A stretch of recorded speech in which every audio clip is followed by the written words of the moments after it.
This is main theatre admissions. Imperial College Healthcare NHS Trust performs over 500 operations across 19 different surgical specialities every week. How long after MRSA case? I've got probably about 12 hours worth of operating on this list. At least. 16. Yeah. How's your morning been? Pretty stressful. The big case that I was supposed to be doing this afternoon, we've had to move and cancel because of this trauma patient that we've got to get done. Hip and pelvic specialist Angus Lewis works across 2 of the Trust's 5 hospitals. There is only 2 pelvic surgeons here, and one of those is away on annual leave at the moment, so it's just me. We are a bit stretched. So you need more surgeons? Do another 10. But we're not going to get that. I've finished here at Charing Cross, so I'm coming over. So hopefully by then the theatre's ready and we can crack on. I'll see you over there. All right, bye. Today, Angus is needed in St Mary's, 5 miles away, to operate on a man with a shattered pelvis. We are constantly battling with elective service and the trauma service, and our trauma service is getting busier and busier by the year. Hopefully, timing-wise, the operating theatre at St Mary's is going to be vacant by the time I get there on the motorcycle. It's a bit of a rush, but it's just the way it is at the moment, and we're just going to have to get our skates on.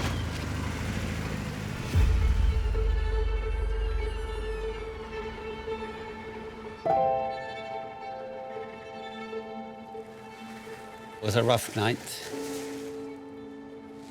It's very painful at the moment. Angus's patient is 52-year-old hairdresser Reno. At the moment, what they're trying to do to keep the ball of my leg out from the socket away as far as they can by putting the weights at the bottom. Because they say if it goes up, it can cause more damage. I cannot move at all, just my toes. I can wave a little bit, as far as it goes. Reno fractured his pelvis in a motorcycle accident. He's been waiting 4 days for an operation to repair it. The way the doctor explained to me, the whole socket is shattered. It's about 7 or 8 pieces, and I'm actually sitting on it. Give me some other medication. Every 5 minutes, I get 15 mil. It's like a morphine. Ooh. Do you want us to get a nurse? There's nothing they can do. I can't find the right sweet angle. The right. Oh.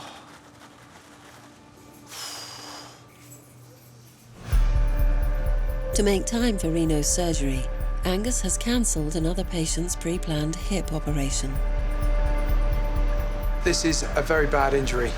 The socket of his left hip joint is in quite a lot of pieces which need to be put back, and it's therefore going to take quite a long operation, 4 to 5 hours, and it's not a fracture we can leave. The longer you leave it, the more difficult it is to fix it. I don't really want to wait any longer with this gentleman.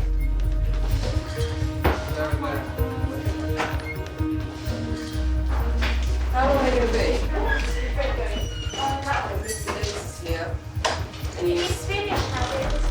Definitely.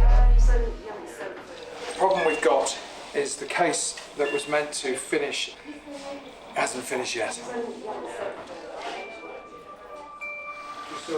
They won't let us start now at 3 o'clock. Right, and then tomorrow we've only got half a list. God, after all that. Oh, God. It is really, yeah. We will talk about it when I've calmed down. Sorry.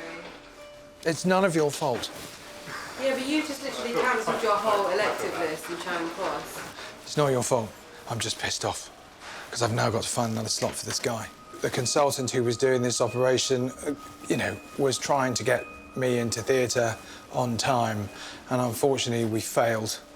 And it's just, you do all these things to try and get these things slotted in, a lot of which is out of your control. You do what you can, and then it all just goes to pot. And that's where we are at the moment.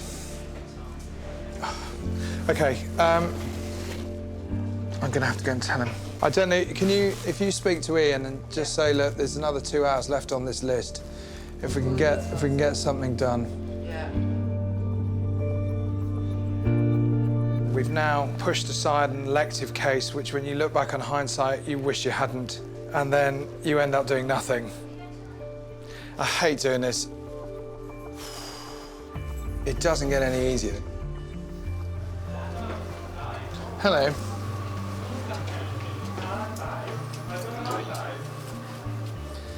Well, I was better. Don't tell me it's not gonna happen. I am going to tell you that, yeah. And I know the disappointment you're going to have.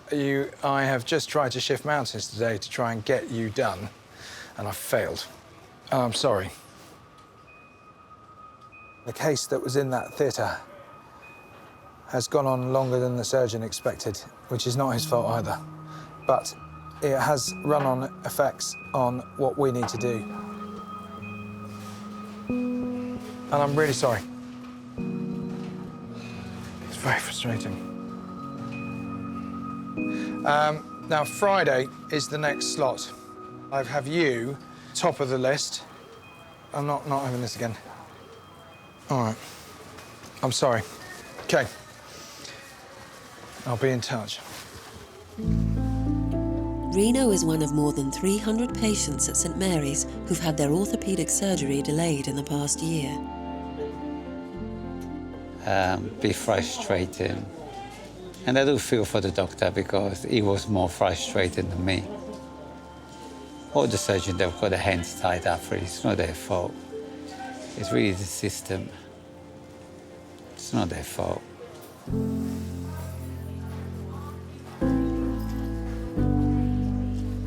Friday now, because I've got 2 more days of just pain.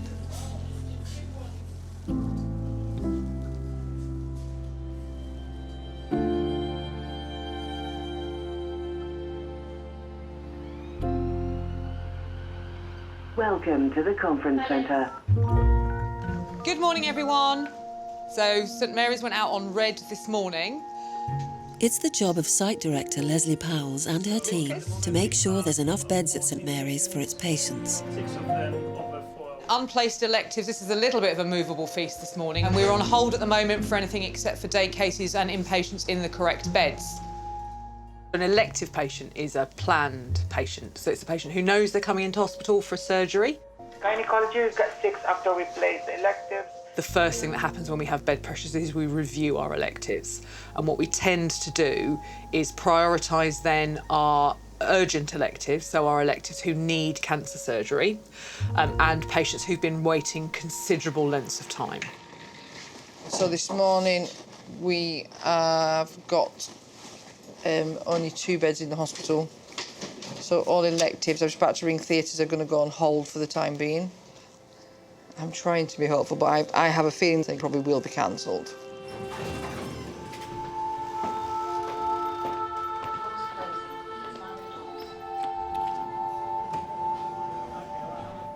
How's it going? One of the surgeons hoping to operate today is gastric bypass specialist, consultant Mr. Ahmed Ahmed.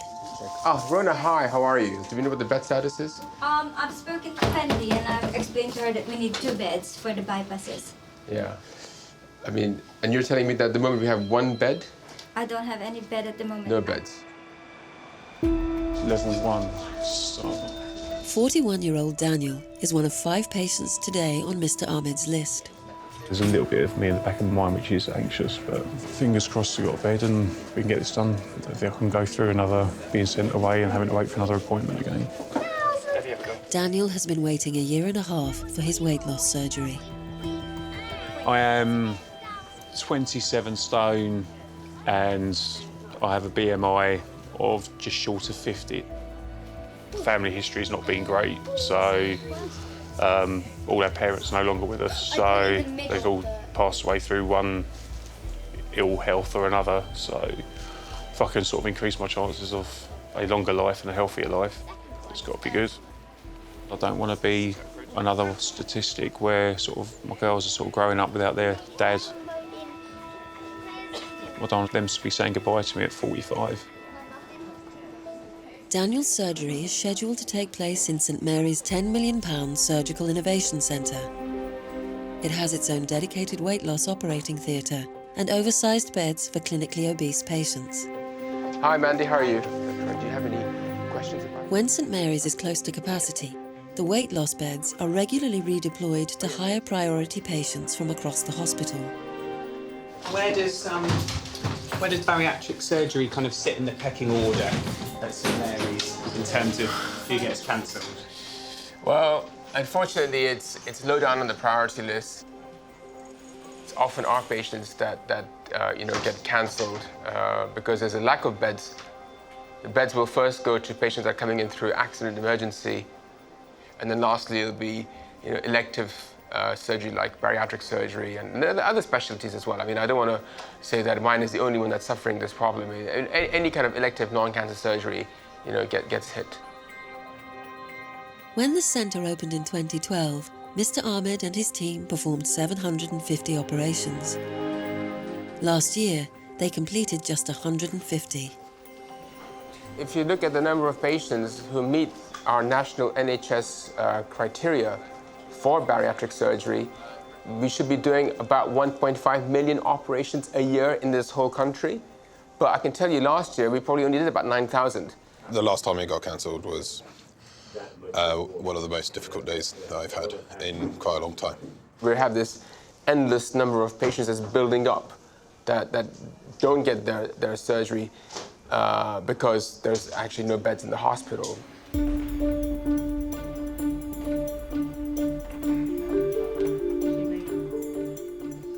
That is our 82nd complaint from a lady patient of ours. I was referred for bariatric surgery at St Mary's in April 2015. On calling the team at Mary's, I was informed I would only possibly get a date February next year, 2017. Putting aside the growing desperation to get my surgery done and the stresses this is influencing my ability to make decisions on my career because I am in limbo. This journey has taken the better part of 4 years.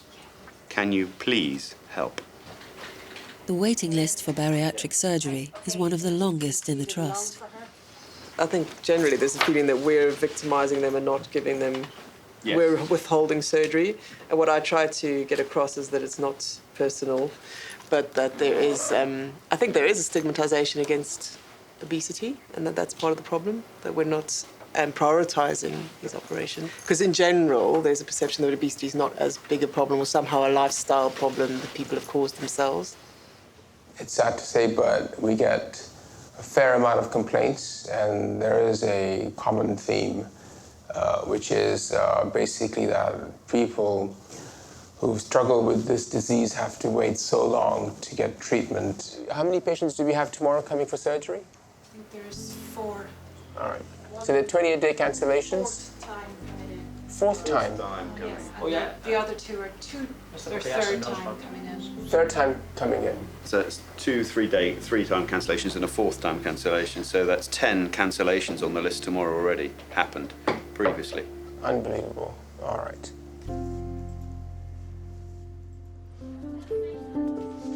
If Daniel's operation goes ahead today, he'll need to recover for 2 days afterwards on the ward. We're going to just pop over to the Lindo wing, which is the private unit of St Mary's Hospital. With no beds available, Mr. Ahmed has a plan to ensure Daniel's operation can happen. We were able to have a negotiation which has allowed the NHS part of our hospital to buy 2 beds for after surgery for 2 of my patients. The Lindo Wing is a 39-bed private hospital, owned and operated by Imperial Trust. Profits from the Lindo are reinvested into the Trust and used to support its NHS services. It's one of the primary private units in London, so it's very popular. I mean, you obviously remember, Prince George and Princess Charlotte were born here not so long ago, so yeah, it's very important. morning, Linda Wing reception. Ludovica speaking. How can I help you? Hello. Oh, there she is. Are you going to take 2 of my patients today? Yes, I am. We're ready for you. All right, perfect. The Lindo can accommodate Mr. Ahmed's NHS patients today because it's not currently full of private clients. The costs of nursing them in the private Lindo during their recovery from surgery will be borne by Mr. Ahmed's NHS bariatrics budget. The alternative, which is not to use these private beds, would be for us not to do any surgery. And that would be a complete waste of money because it costs the NHS, I think, roughly about £20 a minute to run an operating room. So you can imagine with all the team and the staff that's there, and if we don't operate, that's costing a lot of money and a lot of wastage. So at least by paying a little bit and getting these extra beds, so at least 2 of our cases don't get cancelled, I think that's a great idea. What have you got elective-wise, Linda? Oh, we've got 9 for surgery. Recovery. We use the Lindo wing beds when they have free capacity, but what that means is when we do that, we in effect stop Lindo being able to use those beds for a paying private patient. The Lindo wing is part of Imperial, and the money that the Lindo bring in, we use to fund NHS work.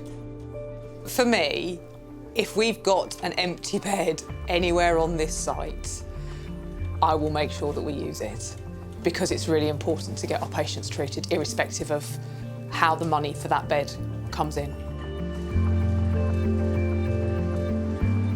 Which 2 of these beds can I have?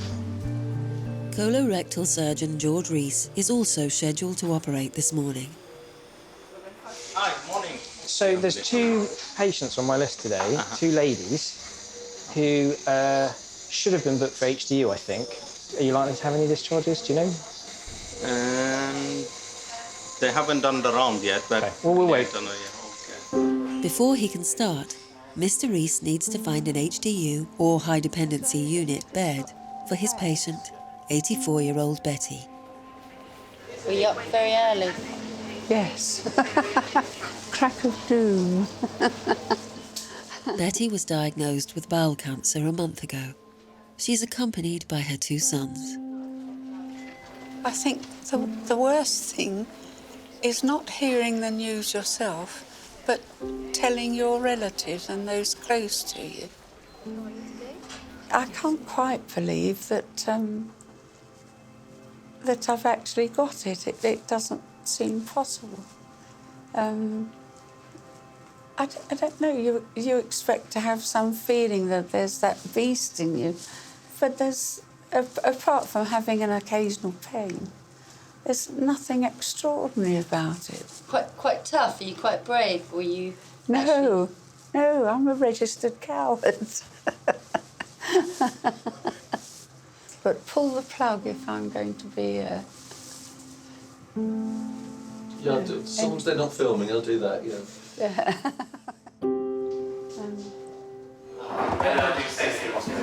Okay. Told them to go back. They're going to come and talk to you, apparently. They haven't spoken to me. They will shortly, but I think we've got a slight blockage in the management system.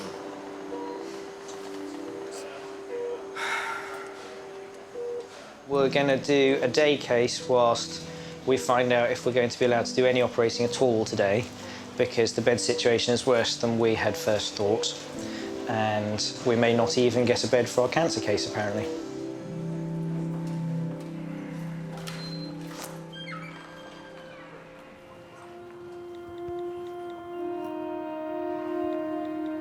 Any help in negotiating a bed would be appreciated. I'm texting our divisional manager, and I'm also going to send the same message to his boss.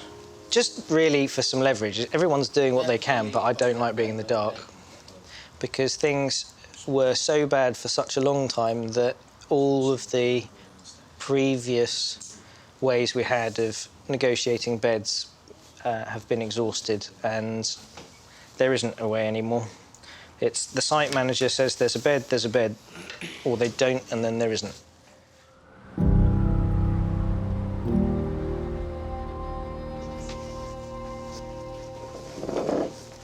Okay. Daniel, good to see you. How are you? Welcome back to the hospital for attempt number 2. At the moment in our hospital, we're having a huge problem with beds on the NHS side. So, in fact, we don't have any beds for you, but I have got a bed for you in the private side. So you're going to be looked after the surgery, not in this building, but the one across the street, which is the private building for private patients. And we've actually done a deal, so we basically bought a bed for you there, so your operation doesn't get cancelled. You know, you'll have your own private room and, you know, your ensuite bathroom, so it's, you know, it's a bit more luxurious. Daniel's obesity has led to type 2 diabetes, sleep apnea, and high blood pressure. And the amazing thing that we will hopefully see, and we see that in 80% of cases, is your diabetes will begin to melt away within hours of the operation. So all these drugs you're on at the moment, hopefully, you know, we'll be able to switch them all off one after the other. If you take Daniel's case, poor guy's suffering from diabetes on 5 different drugs. How much money does that cost the NHS? I would say just tablet treatment for diabetes would probably be costing the NHS close to £8,000–9,000 a year every year for the rest of his life. So people who have diabetes will get heart disease, they'll get strokes, they'll get problems with their eyes, they'll get amputations, they'll get kidney damage. And I'm not even costing in the cost of treating those health problems from diabetes. So one operation that's going to cost the NHS close to £6,000 will, in fact, pay for itself within a year or 2. All right, great. See you in a bit. Yeah. Bye-bye. Thank you. Oh, I'm sorry it's such a long time, though. I thought you'd be going... Betty needs a post-operative high-dependency bed, which is still not available. There is one potential short-term solution. We can do the cancer if we're prepared for her to stay in recovery. If you just check the number on your bun. As I understand it, although I've got permission to send, she's going to have to spend, you know, probably at least a couple of days in recovery. Of all the ladies I've had for these cancers, this is really not a good person to leave in recovery indefinitely. Recovery is a 12-bay holding area adjacent to the main operating theatres. It's designed for patients to wake up from their anaesthetic before being moved and cared for on the appropriate ward. What it means is that because our recovery isn't set up as a ward, it is supposed to be somewhere that people spend no more than 4 hours. There are not the normal facilities you need to get people up and going after an operation, and it's not staffed to nurse unwell post-operative patients for long periods of time. We know that there are some operations where we just really struggle to be able to postpone them. And we look for what's the next best option. And often the next best option for that patient is recovery. A last resort is cancelling. It's the next best option. Hi, sorry to disturb you. Thank you. And everyone said that I'm allowed to do the cancer case and she can stay here and stuff, but I'm just not totally sure if she's the right person to stay here. She's 84, she's quite frail, and it might not be the nicest or safest place for her to recover for more than a minimum period of time. How are we staffed if we do decide to do this now? So today, the only patient I know that is going to stay overnight. Yeah, would be her. Is her. If you're well staffed and she'll be the only one, then that should be okay. Okay, thank you. Okay, We'll go ahead with Betty's operation after only 3.5 hours of wrangling. So we're going to send for Betty. We're going to send for Betty Wheel. And... All right, okay. I'll bring it to you then. Oh, thank you.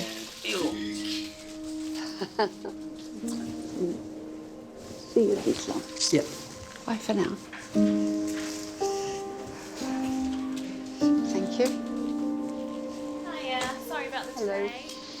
I think you've witnessed a lot of the frustration we've had this morning trying to do operations and being told, no, you can't start in case there's no bed later. And then after hours of not doing anything, they find a bed.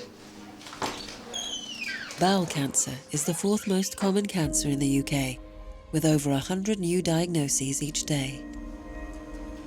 Bowel cancer is curable, and if people report symptoms to their doctors early, then they have better results. Until we've got the final pathology, I can never say never, but I would imagine that we will consider it definitive treatment. Betty will stay in recovery until an HDU bed becomes available.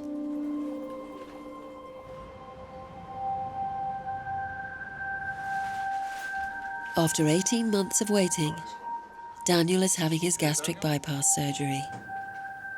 It's only going ahead because the Trust's private Lindo wing is providing him with a bed.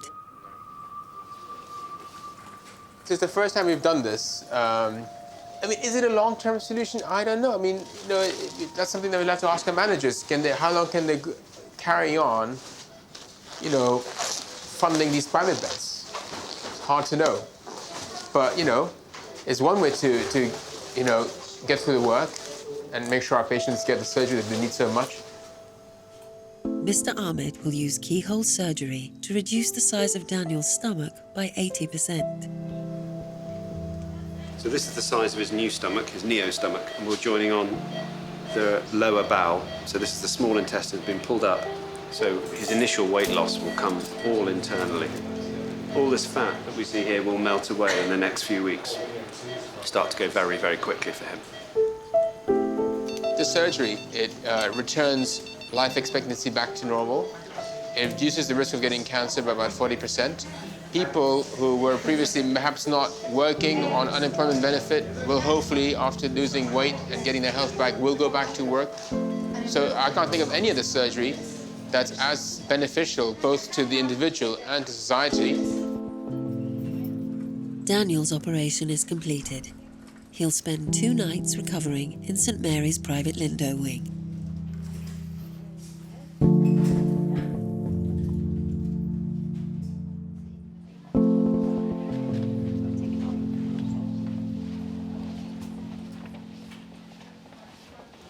Ah, there she is. Not quite what I expected when I came up. They're just waiting for a bed in the high dependency. Is it hard seeing your mum like this? Yeah. She's always been the one that looks after us rather than anyone else looking after her. You go back to sleep if you can.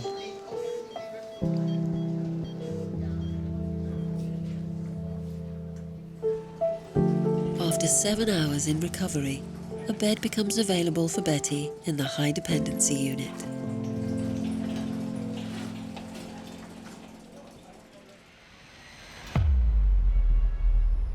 It's Leslie at St Mary's. Have we got Hammersmith? Yes. Rena Lee on the line? Yeah, no problem. We have 2 beds. Marvellous. 3 miles west of St Mary's is the Trust's renal unit at Hammersmith Hospital. Rena will work really hard to ensure that there is a bed if they have something like a transplant coming up. And they're protected because what they do is very, very special. Surgeons here are specialists in live kidney transplants, where organs are harvested from healthy donors. You are seeing the best of the best. It's the kind of the jewel in Imperial's crown, really. Can we do a group hug? So, busy day today. We have... Head of transplantation, Frank Dorr, conducts around 35 live donations a year. Left-sided donor nephrectomy. People are still not aware that they can save a life by donating a kidney. It is one of the most beautiful things to do. As you will see, it's just lovely to do an operation knowing that people will actually get a second life and knowing that the donor will do well as well. So let's concentrate on the live donor first, and everything else according to the protocol.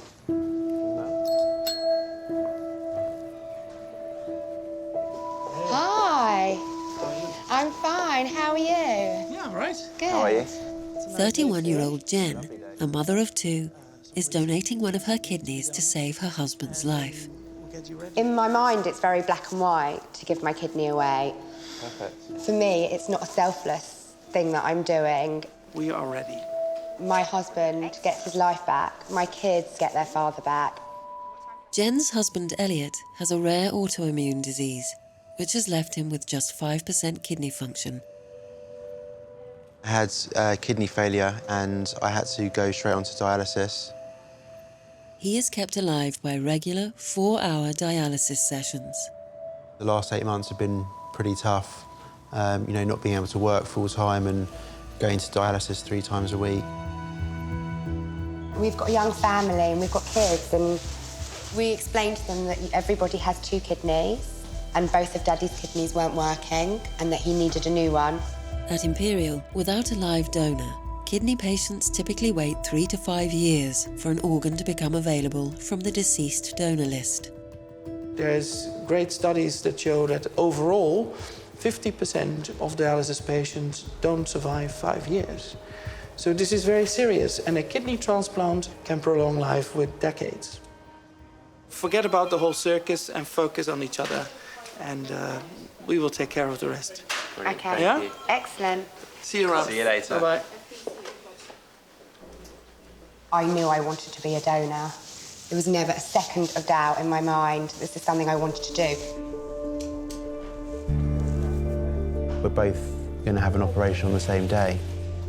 So it's quite nice to go through that together, I think. Okay, let's go. A very close, tight little unit, and just there for each other.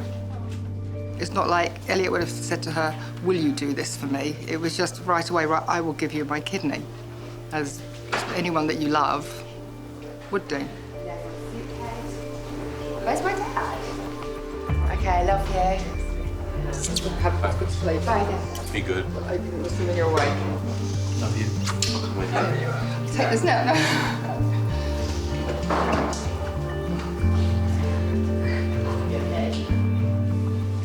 You know, this is about him, and this is saving his life. Oh, babe. I love you. Good luck. His operation means a lot more to me than my operation, because his has to be okay, it has to work. He needs that kidney to work. And Jennifer, what operation are we doing? Kidney transplant. So what operation are you donor, having? sorry. So a donor nephrectomy. Can I just make the famous arrow so that you're still awake and still remember that we're going to take your left kidney out? So I'm gonna... As soon as Frank Dorr harvests Jen's kidney, an intricate chain of events will be set in motion. I was unable to donate directly to him as I wasn't a blood type match. When I found out, that was devastating. Jen's blood type means she can't donate directly to Elliot, so the couple are taking part in a pioneering kidney sharing scheme. Jen will donate to someone else in the UK, and Elliot actually gets a kidney from somewhere else in the UK. She ensures he gets a kidney transplant. 4 times a year, a group of specialist renal centres, including Hammersmith, unites in a kidney swap initiative called Paired and Pooled. So I'll be coordinating for the day with my other colleagues in the other centres, that making sure everything is okay with our donor-recipient pair, and we're happy to proceed, and everything has to happen at the same time, basically putting the patient to sleep at the same time and the operation starting at the same time. And that's no problem, so we communicate constantly for the day, hoping that everything goes smoothly, there's no last-minute cock-ups. One mistake, can screw up or mess up the whole thing. All the pre-transplant work is anonymous. For now, no one knows to whom he is donating and from whom she is receiving. You know, to help improve someone else's life is really important, having been through and seen how Elliot suffers. No one should be suffering like that. For Jen to be able to do that for a complete stranger is admirable. Okay, so are you happy for us to put our donor to sleep? Thank you. Bye. So it's a yes? Yes. Great. I'll get started. Good news, we can start! Oh my God. Jennifer, squeeze my hand, I don't mind. He's really strong. Makes you feel a little bit lightheaded. We'll do some arm wrestling.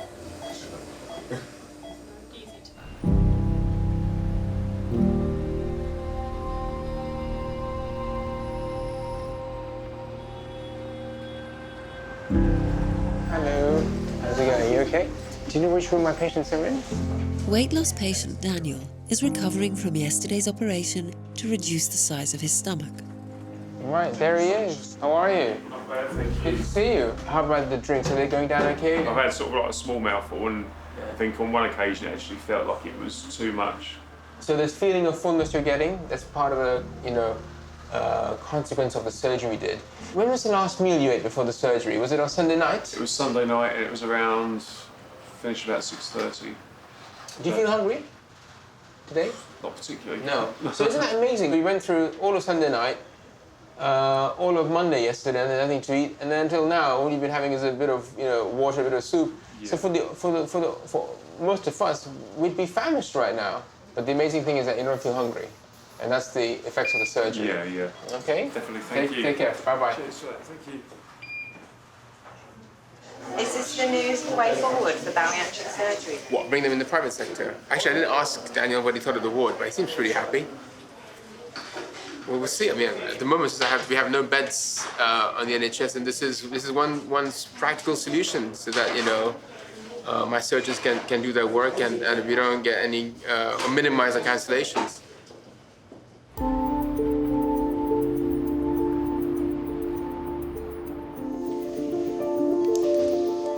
So this is a nice anatomy lesson, guys, for the students.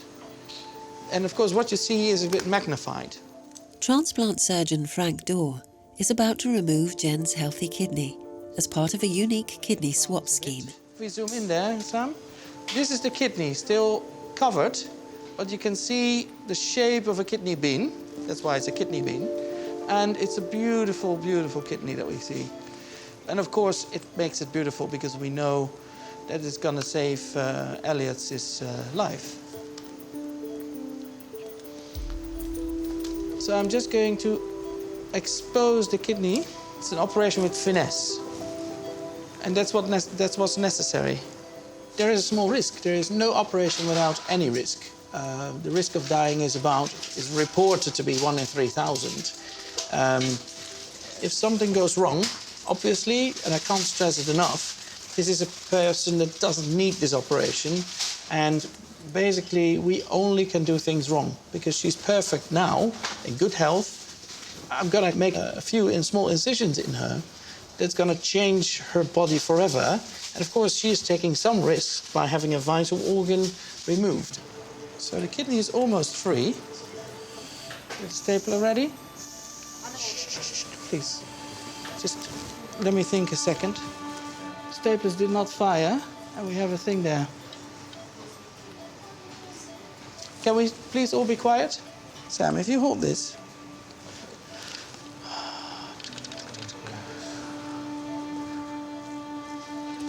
Okay, another stapler. Now, scissors. Without show. Just cut it.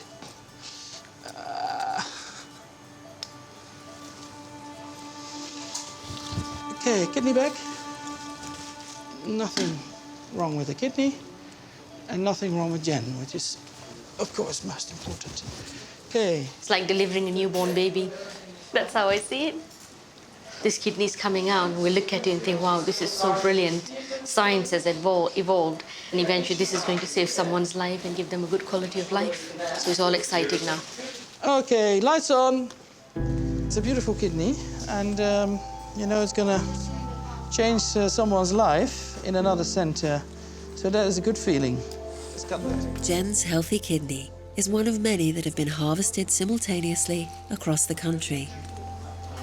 As hers is couriered to its recipient, her husband Elliot's new kidney should now be on its way to Hammersmith. Jennifer, I've got another bump coming. She's here, Jennifer.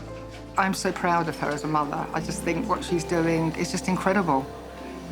You couldn't ask for a bigger show of love, could you, to somebody?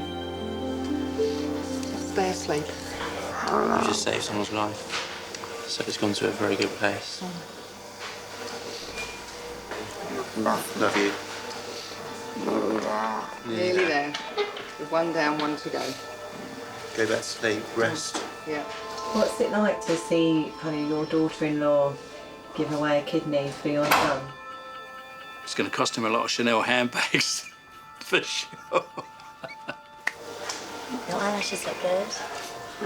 Two people, two members of your closest family, to be operated on the same day is just really, really tough. All yours. Thank you. Perfect.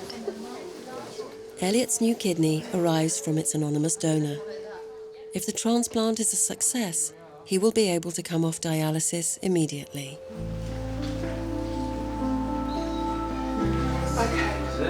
Please God, if the kidney works, then it'll be a new life for him. See ya. Take care. You can't really plan, 5, 10, 15 years in advance. You just have to take this one and live a completely normal life and hope it lasts a long time.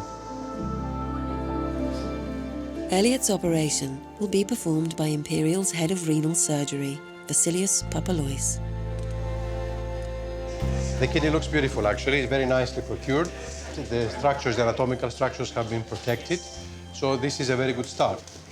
The clock is ticking, and we cannot wait. We cannot simply wait. It's an amazing feeling. I mean, to be able to help people that are in this very difficult situation, and especially the living donor operation is absolutely amazing, actually, because not the life of an individual, but the life of a whole family changes dramatically. But it's equally important to remember that the kidney transplant adds years of life as well. So we are basically ready to start. As you can see, the kidney is gray because all the blood has been flushed out and has been replaced by a very expensive preservation solution. But it's a nice and healthy kidney. You put your hand in here to protect the kidney. Here. Must not go on the floor.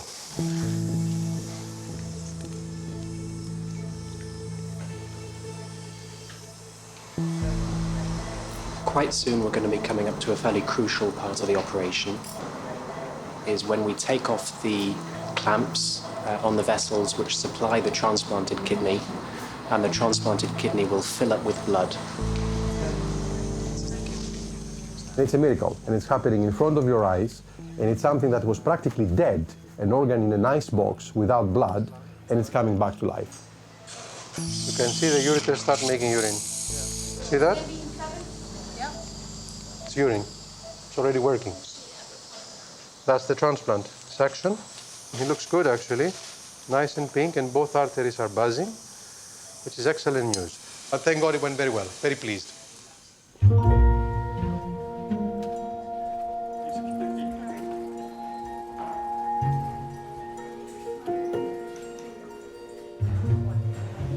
All I've thought about is what it's going to be like, spending time with the kids normally and being able to go swimming and, all those things that you take for granted.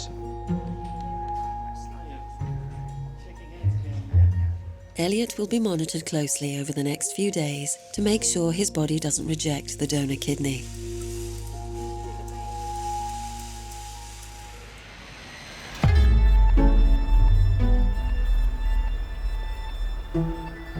It's a lovely morning today, the operation day. I feel much better, had a good night rest. This young lady here is my beloved wife, Marina. Without her, I don't think I would be where I am now. It is quite extensive damage that he's done to his pelvis, and it'll be a while before he's better. I'm sure he thought he was going to be up and about in a couple of weeks and going back to his dancing and to his CrossFit and standing up 10 hours a day at work. And I think this surgeon kind of made him realise that actually he won't be doing a lot of that stuff for maybe a year. The problem will be probably when I get him home. But then hopefully his mother will come and she'll look after him at home. And then I'll just be out of the house working all day. Yeah. See you later. Thank you. 2 days after the operation to repair his shattered pelvis was postponed, Reno is finally called to theatre. I've rearranged a few things today so I can come over here. So the main thing is getting done.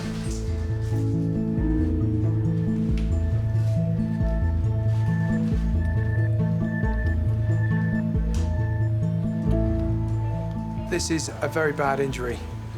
You can see the number of fragments that we're now dealing with.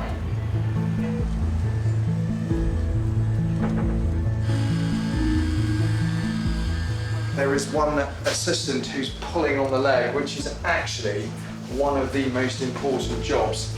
It helps the surgeon to hold the fracture in the position he wants it. Then, once we've worked out how it's all going to go back together again, the next stage of the operation is trying to hold it there with plates and screws.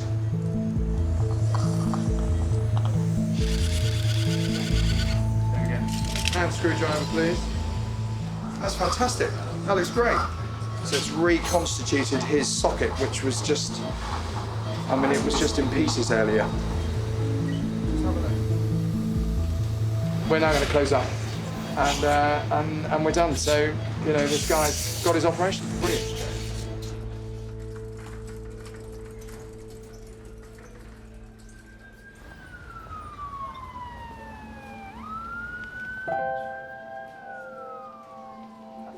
So, should we get here? Is that right? Good morning. Very nice to see you again. How are you feeling this morning? A bit ropey, but all right. Yes, I'm not surprised you feel a little bit ropey. Betty has spent the past 3 days recovering from her bowel cancer surgery on a high dependency ward. It's very, very important to sit you out of bed and to get you out and get you moving and to get you breathing deeply, OK? We'll keep a very close eye on you. All right, then. Bye-bye. Thank you. She's obviously had her confidence hit a bit, which is perfectly natural, perfectly expected given the circumstances. So I'm trying to sort of build up that confidence and try and get into her head that she's going to be going home after the weekend, because I think that's probably roughly when she'll be fit. We think it's going to be the middle of next week. It seemed pretty fast to us, but she's got a good support network, so someone will always be with her once she does come home. And we have to think that at my age, you're really hanging on to bed space when perhaps 2 or 3 or even more people could be treated in that same time. I'm in a difficult position because I think perhaps I should be, making way for younger people who've got longer lives and more things to fulfill. It seems a bit greedy of me.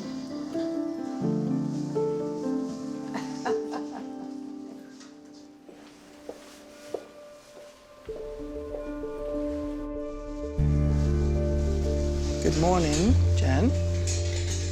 Hi. Good morning. Sleeping in today? Elliot and his wife Jen are recovering well, following their respective kidney operations. People probably think you've done an amazing thing, I hope. I don't know about that, but just making sure Elle's okay. I was in contact with the transplant surgeon in the other centre yesterday. Yeah. And even up to late in the evening, we texted each other. Oh, good. So, he was very happy with your kidney. Good. And your kidney turned out to be a perfect match. Oh, my so God. this is a one-off event. Oh, I'm really happy to hear that. That's what I thought. Really happy. Yeah. OK, good. She is not a patient. I normally don't call live donors a patient. She is healthy. She comes in. She feels a bit worse, of course, afterwards, by having one kidney and having had an operation that she didn't need. The most important thing is that Jen can live with one kidney for the rest of her life. And we know that there is a slight increased risk for getting end-stage renal disease herself. However, if we do a thorough follow-up and act upon things that arise early, we may actually provide her a very safe and healthy life.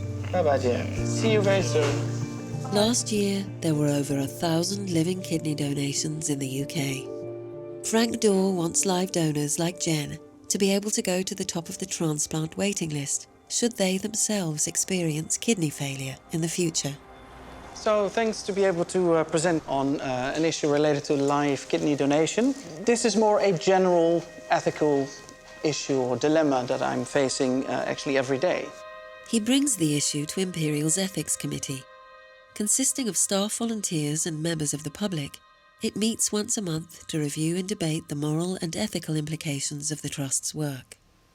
None of these people are actually involved in my field of expertise and represent the broader public, actually, rather than just me talking to my colleagues who might, think more alike me. First, I need to tell you that, of course, live kidney donation for the recipient, if you get a transplant from a live kidney donor, gives the best outcome. And it is spectacular. If this would be cancer, it would be Nobel Prize winning, I'm sure. So I think our duty as people who take out kidneys for the benefit of others goes for the rest of their lives. And that's why I think we have some obligation, at least, to give them at least perhaps some priority even, if I think about it. Well, I'm quite conflicted because I had a live kidney donor who's my brother, and of course, on a human level, I'd like to say, fantastic, if he suffers renal failure later in life, he should get preference because he's done such a wonderful thing. The truth is, we don't give priority to anybody, but the reality is, if we are to give live donors a bonus number of points, how do you set that and who do you disadvantage? Even though I'd really want to see my brother have that priority, I'm really not sure that I can ethically, morally justify it. I'm very mindful of your relationship with these live donors, but I do take very seriously the idea of introducing value judgments. And if you introduce value judgments, where does that stop? However admirable it is to donate a kidney, what you potentially describe sounds like an unequal two-tiered system. We do not treat people differently, whether they're a policeman, a fireman, a drug dealer, a child. It doesn't work like that. Everybody receives care equally, and that's how the NHS has sort of evolved and worked to function. I think every time you have an ethical discussion, especially in a broader group, it helps you enormously. And at least you can bring these dilemmas that you're facing every day in your job to the table. No one is saying, oh, you're doing it wrong, or you have the wrong opinion, because everyone is giving an opinion, and there might be consensus, but there might not be consensus. So it's just giving me input, and that's really great.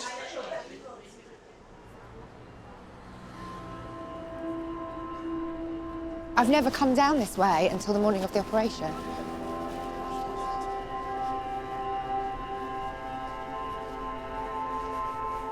Hi. How are you? I'm fine. Good to how see are you. you? You all right? I'm good. How are you? Are you well, Elliot?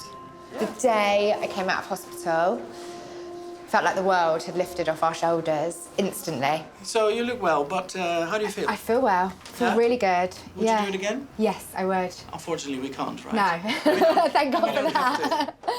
Have you needed dialysis? No. No dialysis. So I can now have a shower, I can go swimming, I can do normal things again. But having lived quite a restricted life for such a long time, I feel like a new person now. It means so much to us that not only did you get fixed, but someone else has got fixed as well. Happy? Very. Very, very happy. Yeah, it shows. So see you around. Same to you. Aww. Good man.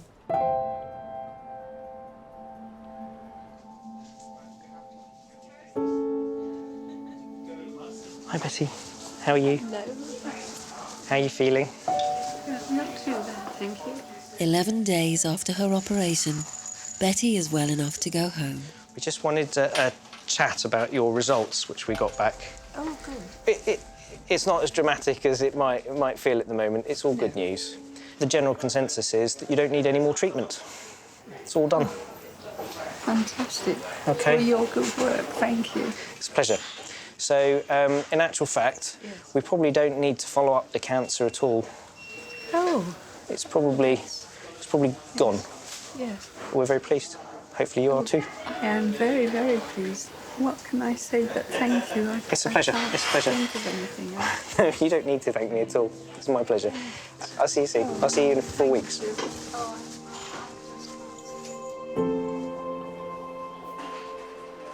It's so difficult to find the words to say thank you because there aren't enough words. And I just love him anyway. Across the 6 weeks you've been here, I think you will have seen the absolute best of us and the worst of us at times. And I think it's really important that the public and our patients can see how hard we work to really try and make it right. I think there needs to be a shift in the expectation of what people want the NHS to deliver, because you can't keep on pulling and pulling on this system. We're all a bit tired, and we all have to dig kind of deep within at times to find that extra bit of strength. I mean, we're all only humans at the end of it, aren't we?